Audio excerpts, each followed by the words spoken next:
fèfèfè pé gómìnà Ṣèyí Mákindé ń bọ̀ lé APC ojú yín sì tólé ó lè mọ́ ti yà báyìí ṣé lóòótọ́ ni gómìnà Ṣèyí Mákindé ń padà bọ̀ lé APC. ṣe rí òṣèlú ẹni tẹ́jọ́ ṣe ẹgbẹ́ mi lénìí ẹlẹ́jọ́ ṣe ẹgbẹ́ mi ẹgbẹ́ kan náà lọ́la tí gọ́vnà Mákindé bá làwọn bọ̀ sí APC with due respect to him, he's our governor, he's my governor, with due respect to him, I'm a gbà wọ́n as the party chairman, state chairman of the party. ẹ tẹ́wọ́ gbà wọ́n. a tẹ́wọ́ gbà wọ́n dáadáa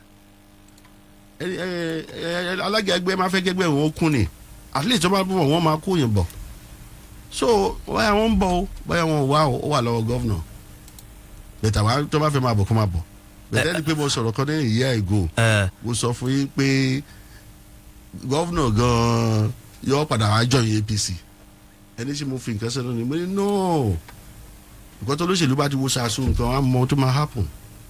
kò sígbà tá à ní máa consult yín bíi fábà ìtorí gbogbo ọ̀rọ̀ yín. tí gọ́vnà Mákindé tí wọ́n bá rí i pé yes àwọn máa ń bọ̀ sí APC kọ́ máa bọ̀ èmi tiẹ̀ fẹ́ kọ́ máa bọ̀. kọ́ máa bọ̀ báyìí. kọ́ máa bọ̀ wá náà ọ̀nà ti ṣí. he's going to be our leader, one of the leader. Once you're a governor, you are a leader. Automatic ni. Automatic leader ni.